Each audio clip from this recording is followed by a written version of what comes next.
Hello, my friends.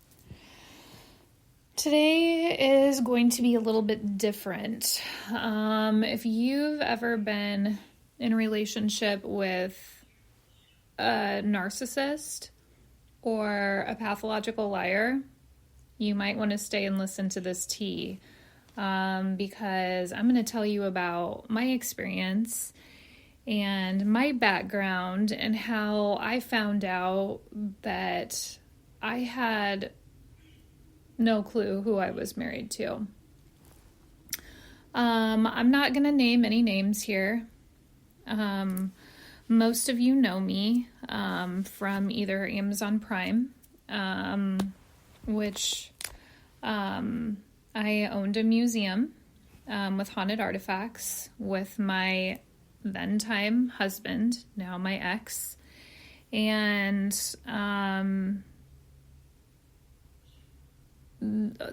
I've gone through a journey over the last 5 months that most people would probably not see coming.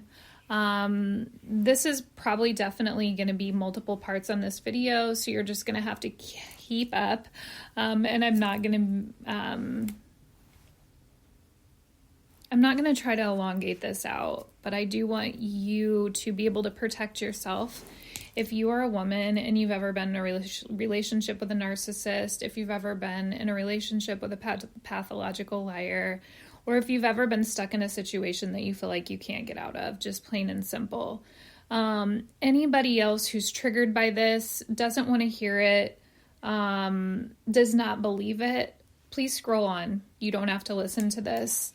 This is just simply my story, and I'm finally at a mental clarity in my mind where I feel like I can get my story out there and be able to tell it without sobbing uncontrollably. Okay? For those of you that don't know, I am a medium. I read tarot cards. I do public speaking events. I've been on TV before, and I owned a museum with my now ex-husband. Very well known in the community, and I would say for the first several years, I was completely oblivious to the fact that I was being kept away from everyone in my life. I lived in a relationship that most people would probably see from TV, from social media posts, or from just meeting me in person, that I lived a very happy, normal, exciting life. And that wasn't always the case. We all know that there's different things that go on behind closed doors, right? 333 on my timer if you're seeing this. And I encourage you women to share these videos with each other and this series with each other, so you know what to look for. So you know the red flags that I didn't see, or the red flags that I ignored that I saw because I was so sad and depressed at the time when I met this man. Okay. I found out recently that the person that I've been married to for the last 10 years, I don't really know who that person is. I can tell you that I am the one that asked for things to end. And the reason I did is not because I'm a medium and I know everything. It's because I started having intuition that something was really off. It's not the first time, and it's definitely a lot of ignorance on my part and a lot that I ignored that I was not wanting to see, I think, especially towards the end. I caught him lying to me. It gave me the ick. It gave me immediate trust issues. The lies were over little things, like he was supposed to be talking to a therapist. He told me he had her number, he was in contact with her anytime he needed to, he had her contact saved in her phone. And something didn't feel right to me. It didn't make sense when he was telling me, having talked to a marriage counselor before, I knew how things worked. I knew what they say to people. I kind of know the process of it. Prior to owning a museum, I was also a hairstylist for 20 years. So having that rapport with your clients, hearing 100 stories, and being their own therapist for them, I was very used to what therapy is like, okay? What happens in therapeutic sessions.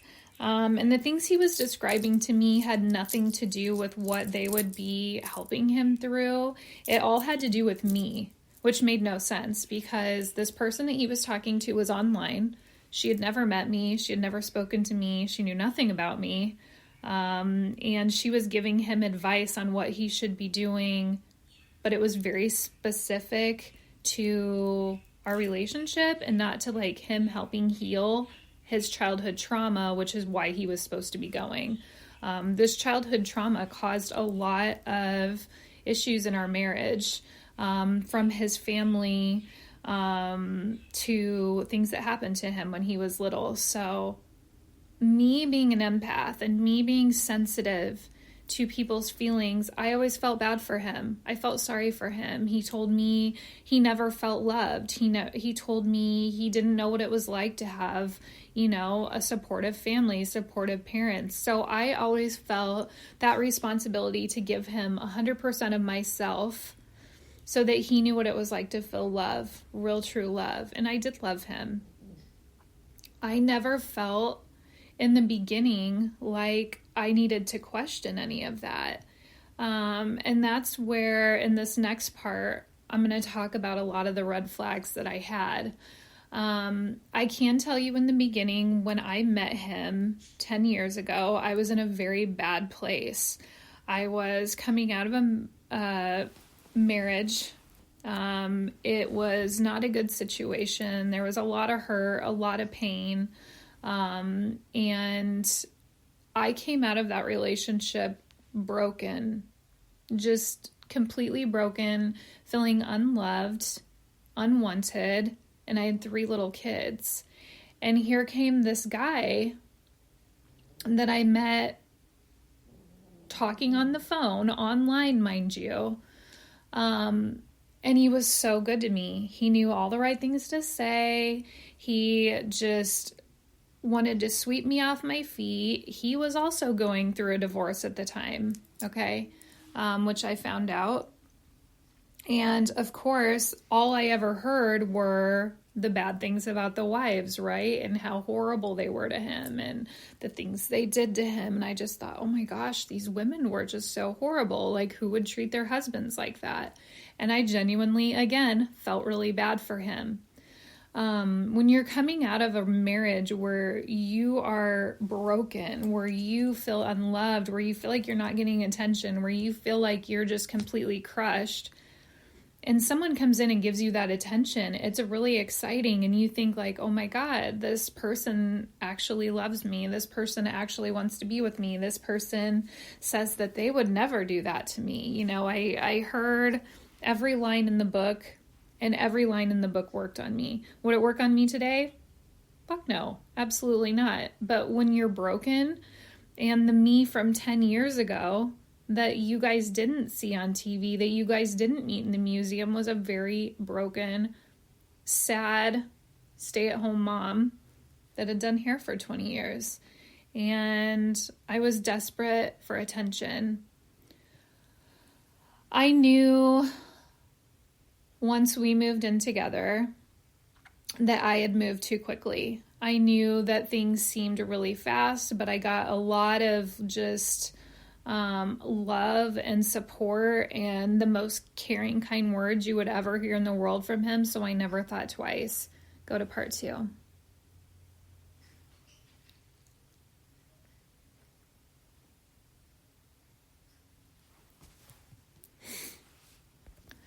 And for those of you listening on Spreaker right now, we're going to take a quick commercial break and then we'll hop right back on and continue talking so you don't actually have to find a different episode.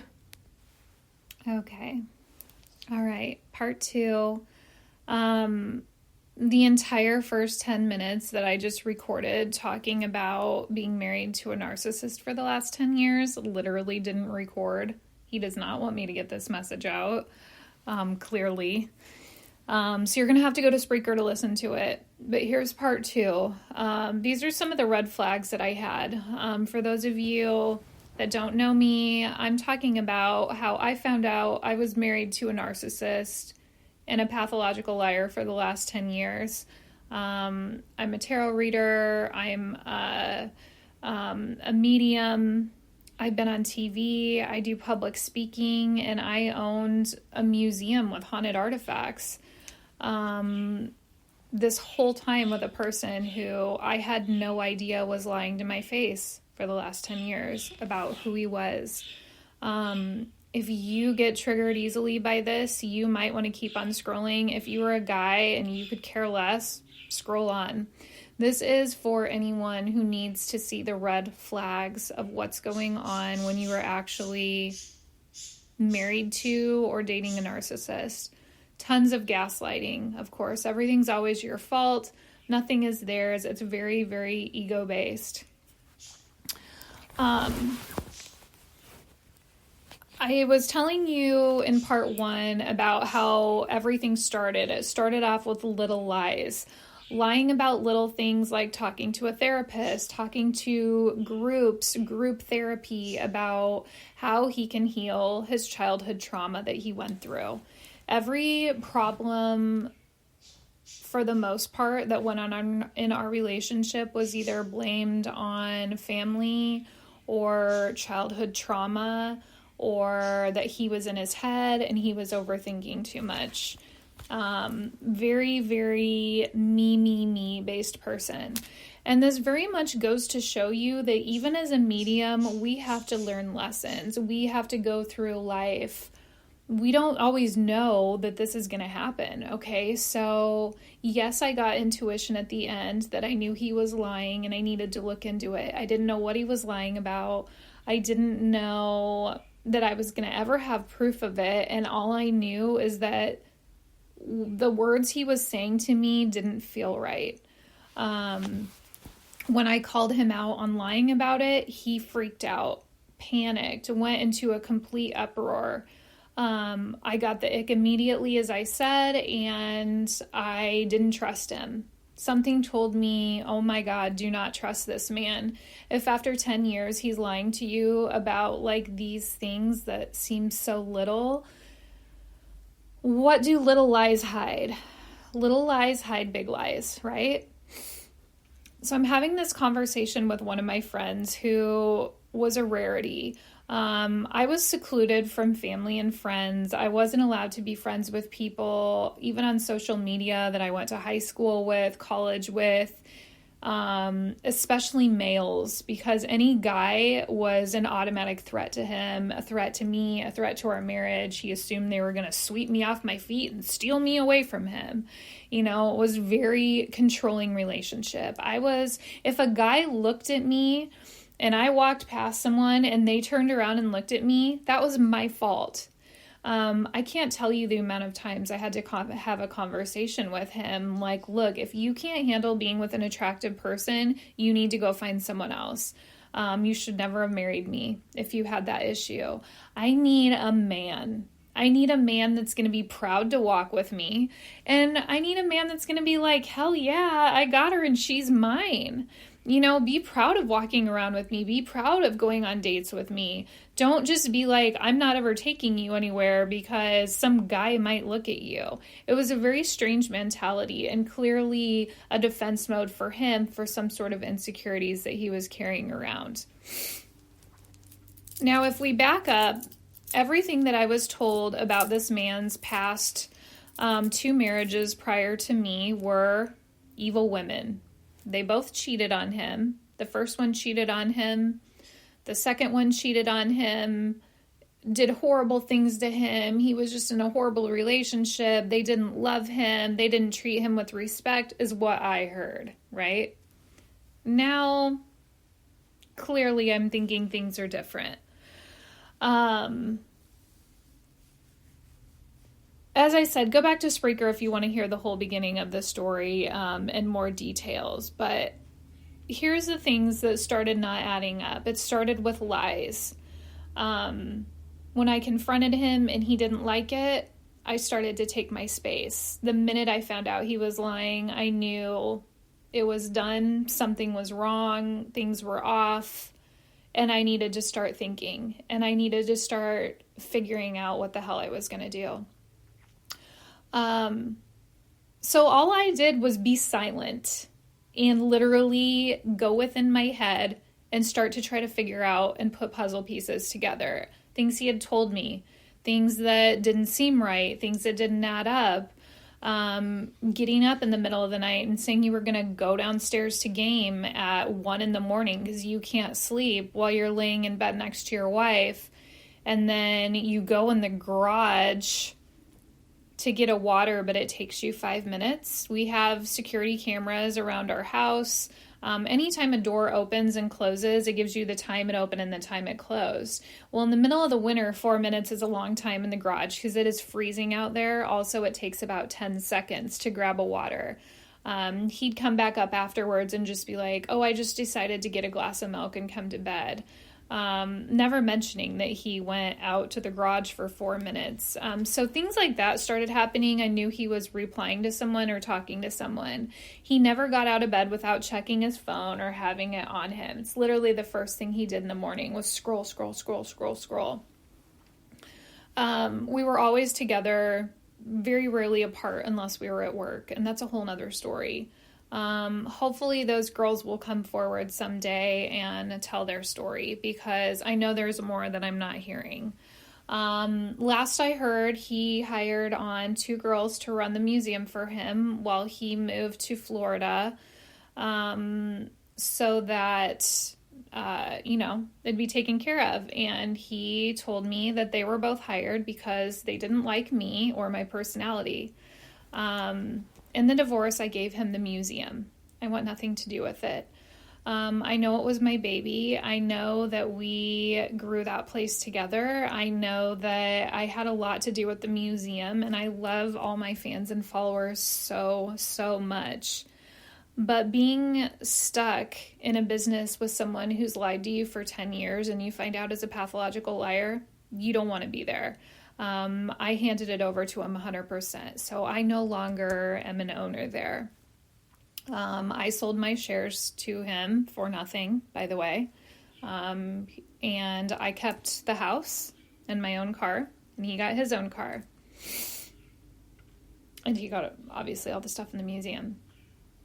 So, come to find out, you can learn a lot by telephone records.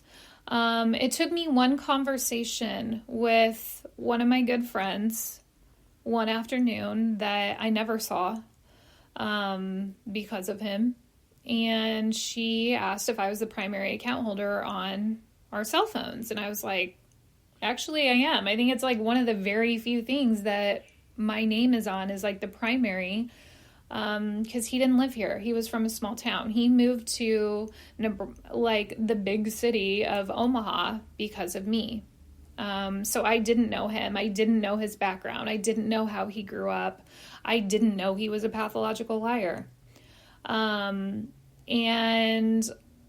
now things were starting to make a little more sense. And the more I backed off and started paying attention to his actions and his mannerisms and what he was saying and started putting pieces together in his stories, none of them added up. Stories were changing, and it got real weird real quick. So he told me to make a decision. Are we staying together, or is this it? Decide right now.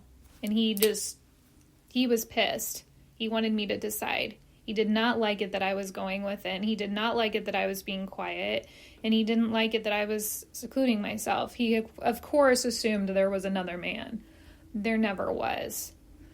It was a matter of me learning how to heal and learning how to get the fuck out of the relationship. Go to part 3. Here we go. So if none of you have ever thought about this before, which clearly when you're in the mindset of, oh my God, I caught my husband lying to me, he's not telling the truth, and your friend tells you, like, have you checked phone records? It never even dawned on me. So this is what women need each other for. And I have so many good women supportive stories in this story. You are going to be blown away. And I love the support that I've had between these two women. Sorry, confirmation sneeze.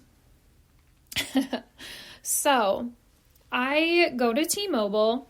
They show me everything. Now, granted, I didn't subpoena to see what every text message said.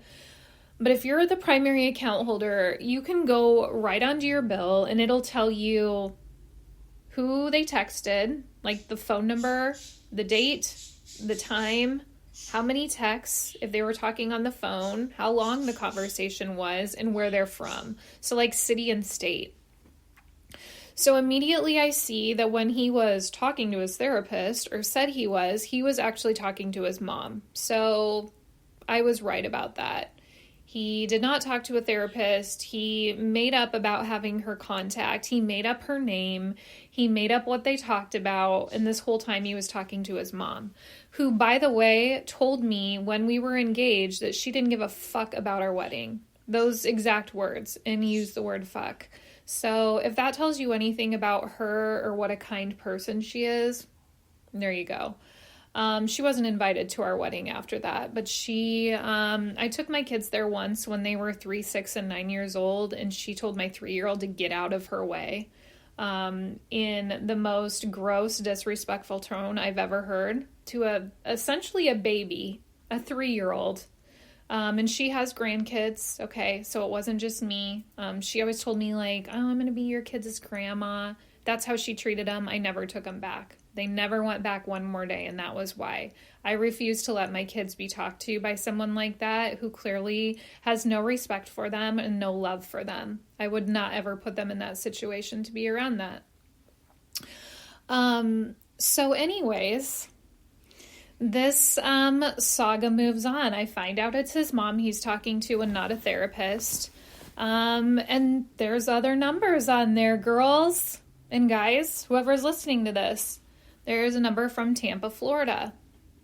They talk twice a day. Sometimes once a day, but usually twice. Times are always different. Okay, texting. I should say they text. Pretty sure there were like messages and like photos back and forth. The times range. Sometimes it'd be 3 a.m. Sometimes it'd be 6:30 in the evening. It never failed unless it was my birthday or my anniversary. Surprisingly, those days, he did not text his girlfriend or whoever this was, side chick. We'll call her side chick number 1. Now, when I confronted him about this phone number and these conversations, it was, oh, that's a telemarketer. Oh, I don't talk to anyone. I would never do that to you, right? I reached out to them. I'm sorry. I'm not afraid. I'm a very outgoing person. I'm not going to let somebody walk all over me. And especially not at this point. I feel like here I am. I'm 44 years old and I've got some man lying to me that's supposed to be a man. He's supposed to be my husband. He's supposed to be someone I trust. I'm a freaking medium and I didn't see this coming. And it's really frustrating as any woman or any man goes through this in their relationships. There's shitty women too. Don't think that this is just guys that do this, okay? I know there's women that do this. And I know this because I know there's side pieces that knew about me that I didn't know about. So clearly there's shitty women out there that don't care, okay? And that's another conversation we're going to have. But we'll continue that in a minute.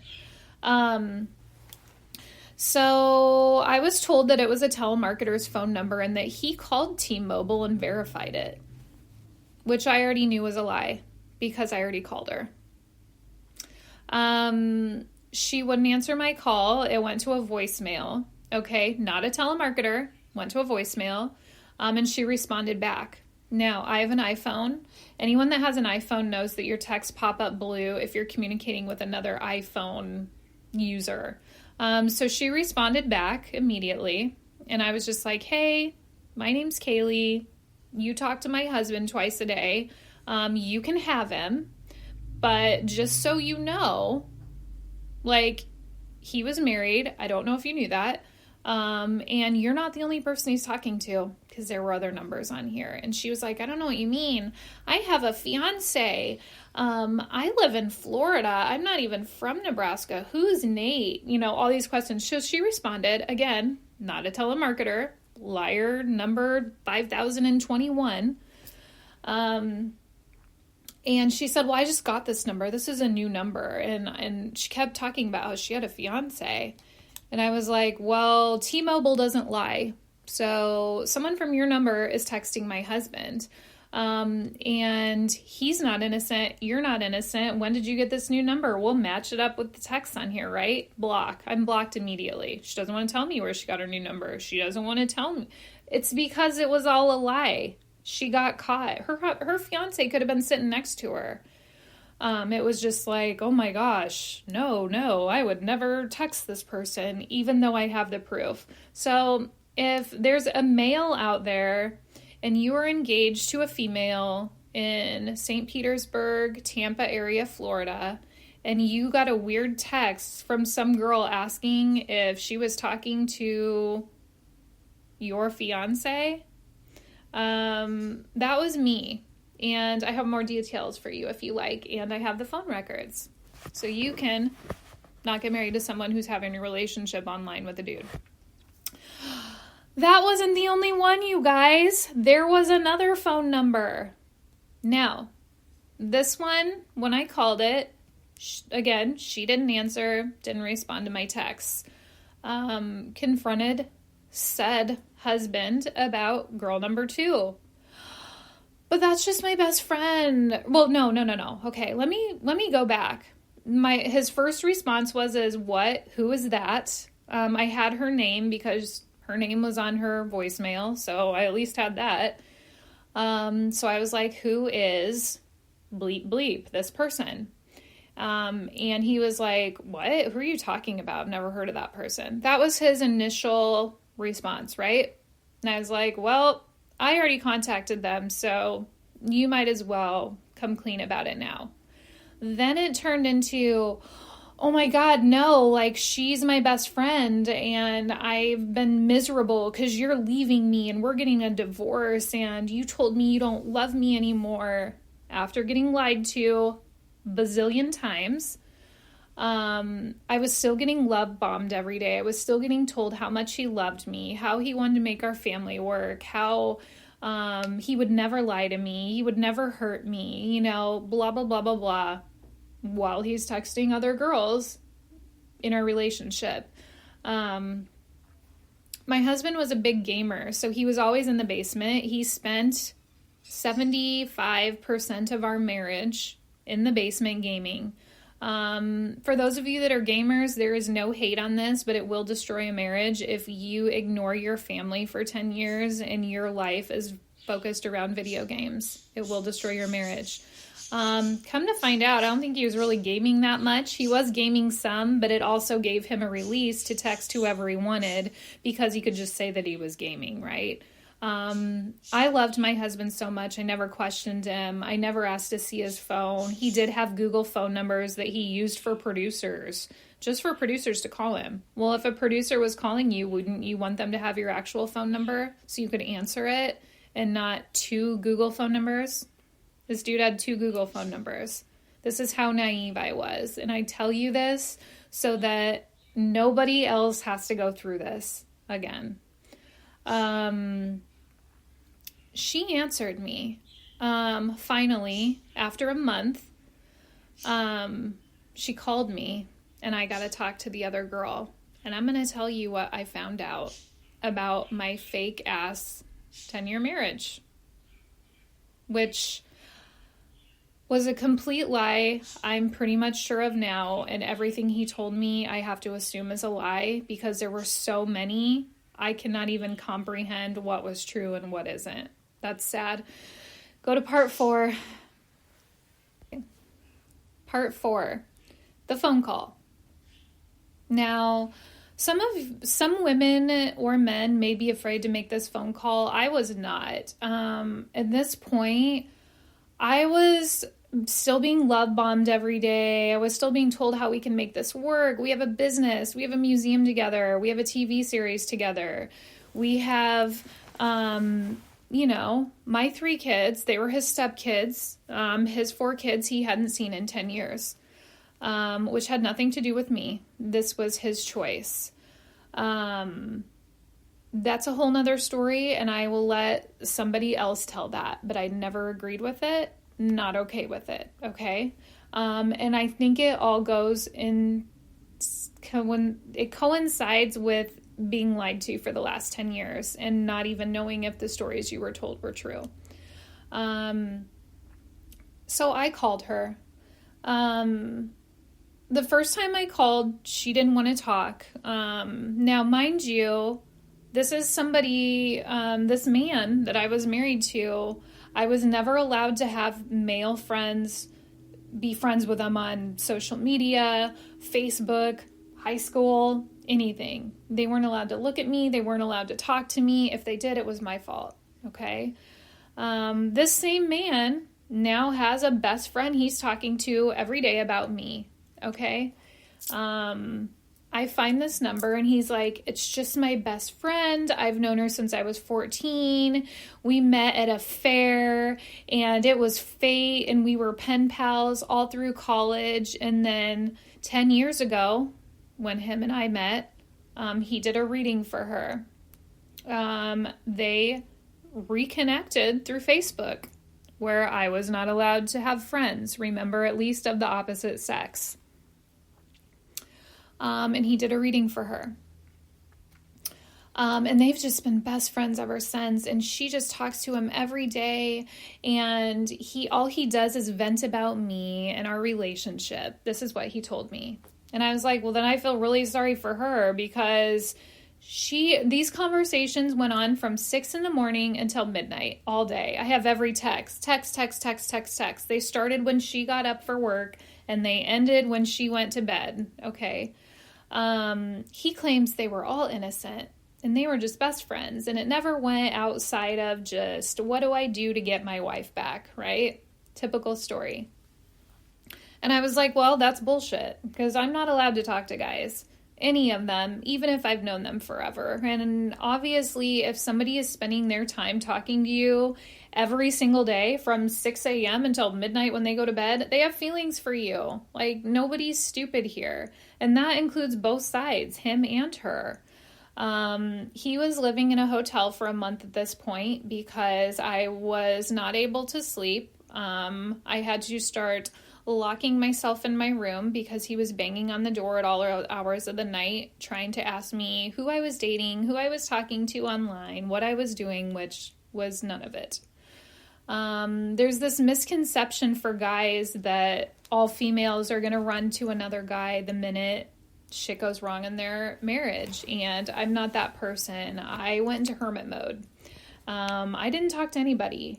I barely talked to my family, and I was so fucking confused about what was going on in my life and what this person who I thought was gonna take care of my heart the rest of my life just completely screwed me over, and was talking to someone else. So I wasn't surprised he was accusing me of it, but I knew it wasn't innocent. So after a month, he started getting me on the phone. He started to get me to talk to him. I felt bad for him. He packed all of his stuff up out of the house. He moved. Our divorce is final as of like May 5th or 6th. Okay. We did a quick close, 60-day, I'm out of here, you're out of here, we're done. Okay. We did not want to drag this along forever. in the court systems.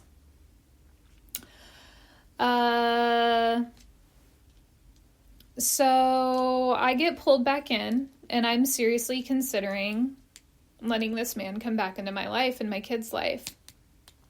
Now, granted, this man has lived with myself and my kids for the last 10 years. And as I said, they were 3, 6, and 9 years old when he met them. My 3-year-old doesn't remember a life without him because he was 3. He was little.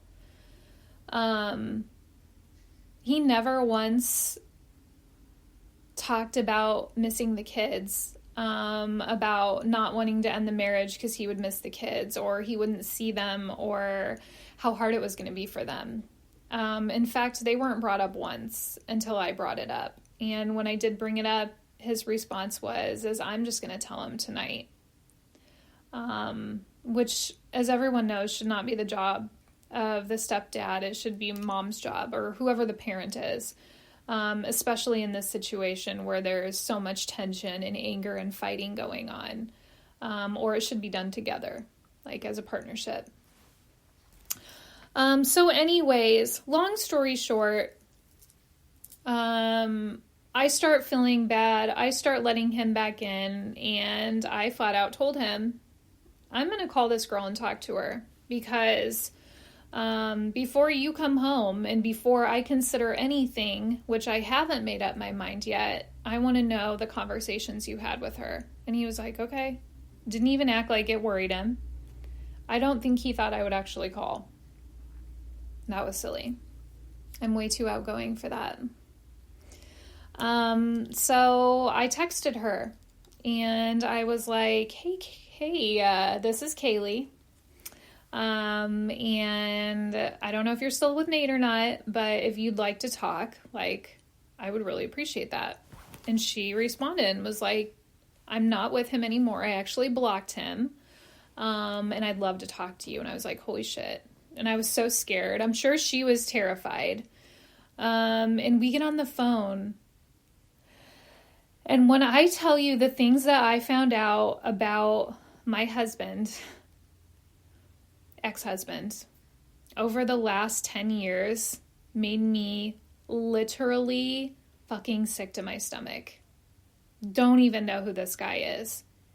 He told her in the month that he was still love bombing me, calling me, telling me how much he loved me, how we're going to make it work, what he's going to change, how he's not going to sit in the basement all day and game anymore, and he's going to focus on his business and his marriage and the kids. He's been talking to her, right? Come to find out, he asked her to move in with him after only knowing her for a fucking month. He asked her to move to Florida, to quit her job, that he was going to support her. He was going to pay for her car to get fixed to drive there. He was going to pay for all her moving expenses. And they were soulmates and meant to be. They were fated. They were fated to be together, you guys. All same lines that I heard 10 years ago. And she knew nothing about the fact that he was trying to get back together with me. I think eventually she asked him or something. I can't remember the exact details. If I called and was like, hey, I want you back, would he go back to her? And he was like, yes, I would. She's the love of my life. And she blocked him. Smart girl. I found out so many details. Not only did they not know each other since they were 14 and 16, they met once. She didn't remember it. And 10 years ago, during the reading he gave her, he told her they met at a fair when she was 14. The only thing that he could have had that made sense was her email. He knew what her email was when she was 14. They weren't pen pals all through college and all through high school.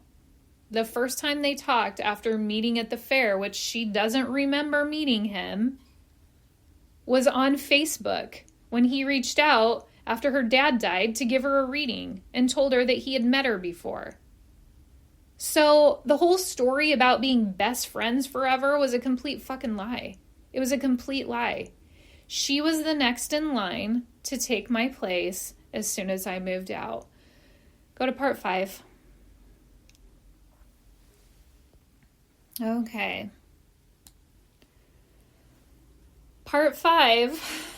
This just keeps going and going. I think I could talk all day, guys, but so I talked to this other female that he invited to move in with him after only knowing her for a month.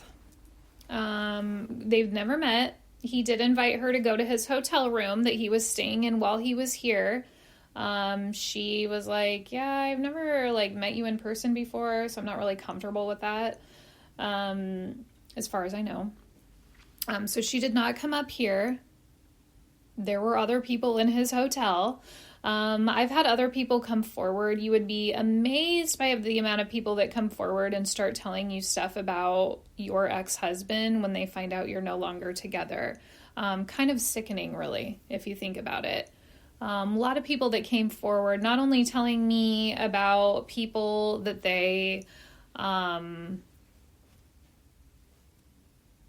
encountered with him, but I do know that he was not by himself. I do know there were other females besides just the 2 in Florida, and I know there's another in Florida right now.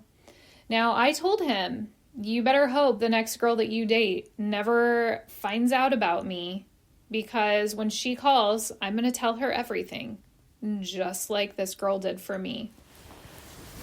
So at this point, I'm praying to my angels every night. I'm saying, I feel bad at this point prior to talking to her, because I'm like, maybe I need to give him another chance. Maybe I'm being too hard on him for lying. I even had proof at this point.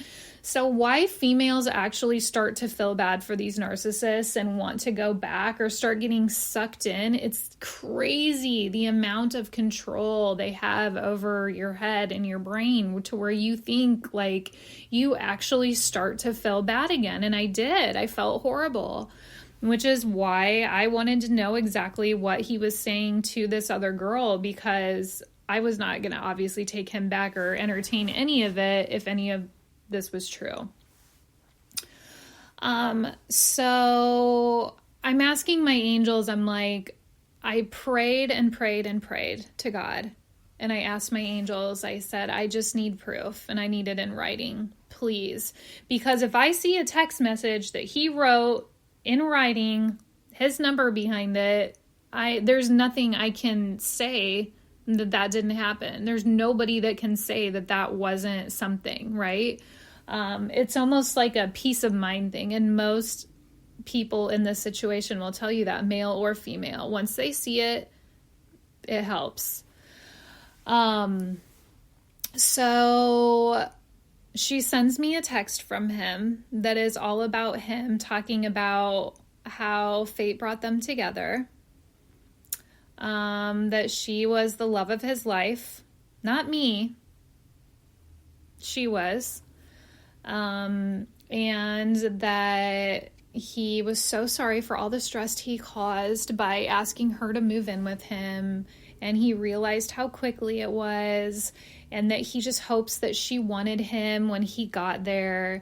And he used the same lines in this text to her that he would use on me, which was the most disgusting part of it. It probably took me, I'm not going to lie to you, it probably took me reading this text, because it was long. I mean, this was like paragraphs and paragraphs talking to her about how just wonderful their fake little relationship is. And the very last line said, now I want to see that beautiful smile. And that's what he used to say to me every day. Was super nice to me. He was never the mean narcissist. He was very loving to me. I never had a red flag. Everyone else did. My family did. My family couldn't stand him. My friends didn't like him. I was secluded from everyone I knew. My friends that would come over were uncomfortable because he would follow us around the whole time we were there. It was almost like he was nervous to leave me alone in a room with someone, without him. And like I said, this is people coming forward telling me this. This is not anything I knew. If I would have known my friends were uncomfortable around him, we would have had a conversation immediately. But nobody feels like they can step out and tell you that in the moment, right? It was just like, oh, how's he doing? You know? So most people, like I said, can't have this conversation with the other person, with like the mistress. I was not afraid to do that. I needed it for closure. And she did apologize to me. She did say that she knew that he still loved me, and she continued to talk to him anyways because she was in a really rough place, that she was in a shitty place in her life. And I understand that, because when I met him, I was at a shitty place in my life, and I was miserable and I was sad. And that's what she was going through. And what narcissists do is they pick up on that and they feed off of it. And they tell you everything you want to hear, everything that you haven't been hearing, everything that you're missing. He did the same thing with me. He told me how much he loved me, how he couldn't live without me, how he would never treat me like that, how there would never be any other women, how he would never cheat on me, all this bullshit. And this whole time, he's got other relationships, texting going on. Who knows? It could have been an OnlyFans number that he subscribed to that sent him pictures every day. I don't know. Don't care. Her and I talked for 2 hours that day, and she's one of my best friends now. And it's only been a month. She's my support system. We talk to each other. I also sent her texts so she could see that at the same time he was love bombing her and inviting her to move in with him, he was still very much telling me that he would do anything to take me back, that he loved me, that all this stuff, because she gave me the clarity that I prayed for. She showed me in writing something that I needed so I could quit crying every day. So I could know my own self-worth, so that I could know that I was not being a mean person by leaving someone for a lie. That I trusted my intuition that something was off and that I just didn't have all the answers yet. And she gave me that gift. She's an amazing person. And she's so beautiful, and I'm so lucky to call her a friend. As far as I'm concerned, I don't care that she was talking to my husband. I forgive her for knowing that he loved me and she talked to him anyways. I don't care, because she gave me such a gift of peace in my heart and feeling like I can smile again and dance again and laugh. I'm going to meet someone who wants to dance with me in the kitchen. I'm going to meet someone who loves me, who wants to do things for me, who wants to open doors for me, who wants to be romantic, who wants to be chivalrous, who will never cheat on me, who can appreciate a strong woman, who is business oriented and wants to build a life with them, not sit in a basement and play games all day.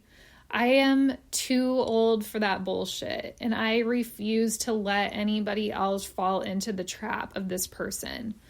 I can only assume that everything he told me about why he wasn't seeing his kids for the last 10 years was a lie.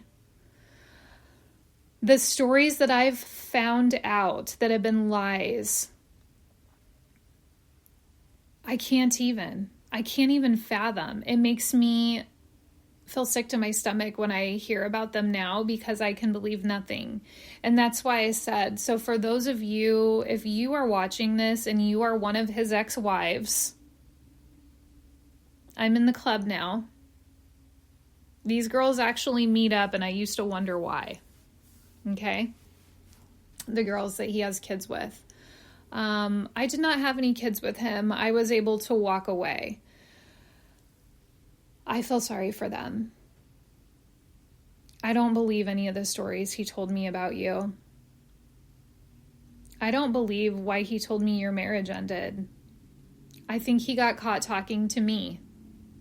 I think he got caught talking to other women. I was not the only one. When I met him, I was not the only girl he was talking to. Don't let yourself fall into the position that I was in. Know your fucking worth and stand up for yourself. I love you so much.